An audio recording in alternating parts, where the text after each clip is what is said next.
happened that night. We deserve to know. He was our friend. Kenneth spoke for all of us. It's a question that's been keeping me up at night. I moved back in with my parents not too long ago, and I reconnected with two old friends of mine from high school, Kenneth and Aaron. I hadn't seen Kenneth and Aaron since we'd graduated. Back in high school, Kenneth, Aaron, and I were inseparable to say the least. But there were four of us: Kenneth, Aaron, myself, and Jonathan. I hadn't thought about Jonathan in years. After one too many beers, I guess we all got the courage to talk about it. We were all huddled around a fire pit in Kenneth's parents' backyard. Over the years, all attempts to learn more about what happened to Jonathan was always filtered through the lens of us being children. It was the summer of 2009. We just finished our first year of high school. We spent that summer rotating sleepovers at each other's houses. This particular night, we were staying at Kenneth's house, the very house that we were having our little reunion in. It was one of the best summers ruined in one of the worst ways possible. We were teenagers without a care in the world outside of school and girls. The real world came and smacked us back into reality. We lived in a city just south of Los Angeles. I always liked staying at Kenneth's house. He lived on the better side of the city. His parents were well off and he was an only child. They both had really good jobs, and Kenneth's birthday parties were massive. He had his own PlayStation 3. We spent hours at his house playing Call of Duty. He lived in a small, quiet neighborhood nestled deep within the city. Every time I'd visit, I always felt safe.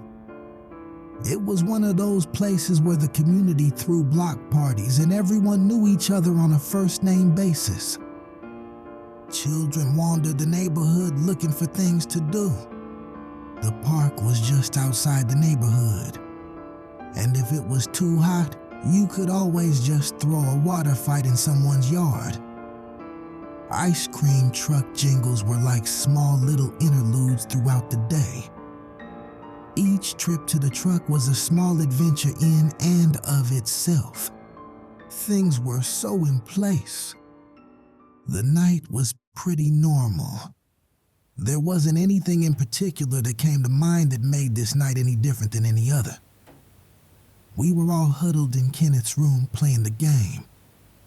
Every time we stayed at one another's house, we always tried to pull all-nighters. We never really went far. At least one of us was bound to fall asleep. And once one went, we all just collapsed like dominoes. Aaron woke me up in the middle of the night, wide-eyed. What happened? I remember asking. Jonathan's gone. The words didn't really register. I was still half asleep. What do you mean? Before I could finish, Aaron pointed towards Jonathan's pallet. It was empty. You sure he didn't just go to the bathroom?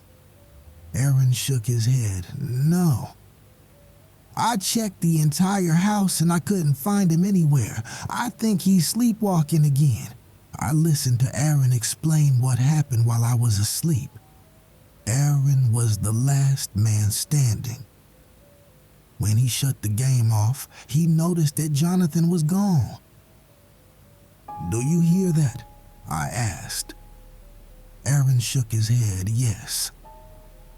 There was a very faint hint of what sounded like an ice cream truck outside in the distance. Kenneth's clock read 12:38 a.m. It was the middle of the night, I sat up in my pallet and listened for a bit. A chill ran down my spine. "I think Jonathan might be outside," Aaron said. "I've already checked the entire house and all of his hiding spots." Jonathan had a sleepwalking issue. He was always the one who couldn't come to our sleepovers. We eventually found out that it was because he had a bad habit of sleepwalking at night. His parents didn't want to leave him in the hands of others in case the worst happened. We begged Jonathan's parents to let him stay with us. There were a lot of safety precautions that we needed to know. But eventually Jonathan was free. Over the last couple years, we all thought that the problem was fixed, or maybe that he'd just grown out of it. "I tried to wake Kenneth up, but he's knocked out," Aaron said. Kenneth was sound asleep in his bed. I got up from my pallet and walked over to Kenneth's bedside. Aaron joined me. "Kenneth, wake up," I whispered. He didn't respond. I reached down and shook him. His body wobbled limp and loose. No reaction whatsoever. "Pass me the ball. I'm about to hit 21. Kenneth spoke from his sleep and turned over, facing away from us. "Kenneth," I said. "We reached 10th prestige." I waited for about 2 seconds. His eyes shot open. He sat up and threw off his covers. "We did," Kenneth said. Kenneth hopped out of bed and ran over to the game. He looked at the rank next to his account. His surprise turned to disappointment as he turned around and looked at the both of us. "This better be good." That's where the story ended for us. Kenneth, Aaron, and I had decided to wake up Kenneth's parents. Jonathan wasn't anywhere in the house, and if he was outside, we had no idea where he could be. We debated about whether to go out looking for him alone, but we all knew how serious this was. Aaron and I waited in Kenneth's room. At first, things were quiet, and Aaron and I waited in silence. All the while, we both could hear it. The distant sound of an ice cream truck. The best word I could give to the sound was that it was lucid, like it was a dream. We heard Kenneth's dad yell, "Call 911." Next thing we knew, Kenneth's dad darted past Kenneth's door putting on his jacket, and he was out the front door. Kenneth's mother guided Kenneth to his room and shut the door. Before we knew it, there was a red and blue light flashing outside, and each one of our parents made their way over to Kenneth's house in the middle of the night. It all happened so fast. The next thing I remember, I was back at my house in my bed just as sunrise was about to hit. They never found Jonathan.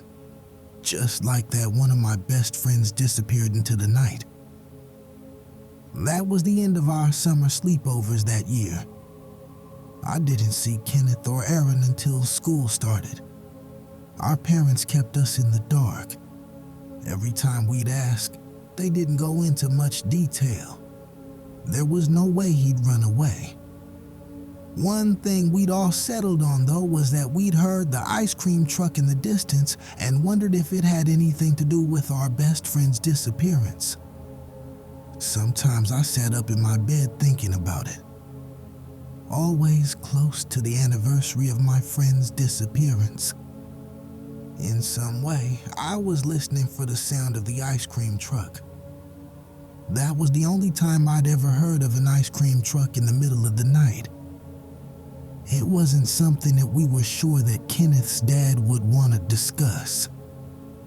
Kenneth's dad was a vibrant person, but after that night, there was a change. Kenneth's dad looked at the ground as if contemplating telling us or not. "I guess you're old enough now," I remember him saying. We all sat up and listened to Kenneth's dad explain. "I searched everywhere," Kenneth's dad said. "I started at the house and then I moved on to check the neighborhood." Kenneth's dad didn't find Jonathan, but drove throughout the neighborhood looking for him.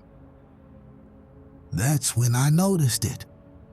He paused for a moment and took another sip of beer. "That night, do you all recall hearing an ice cream truck?" We all looked at each other and then back at Kenneth's dad and shook our head. "Yes." "Right. I remember driving up the street and I was about to head back to the house and let the police do their job. Then I heard the sound of an ice cream truck. At first I didn't think much of it. Then I looked at the clock. What ice cream truck is out at damn near 3 a.m. in the morning? Then I put two and two together. So I go and I start to look for this ice cream truck." Kenneth's dad faded out and paused. He stared at the ground in front of him. It was an eerie silence. Eventually he looked up. "I followed that sound all throughout the street and it was nowhere. I would hear it one place 1 minute and then when I got there, nothing." "Was it running away from you?" Kenneth asked, "like it knew you were pursuing it." "No," Kenneth's dad said. "It was like it was never there. Like there was no ice cream truck at all." "So, what happened to Jonathan, Dad?" Kenneth eventually asked the question. "I don't know," Kenneth's dad said. "We looked everywhere, but everybody heard that ice cream truck that night. It wasn't just us. But nobody saw anything and it never came back." The thing about living in a place like LA is that there are a lot of missing person cases. Too many to count. Most of the cases go unsolved.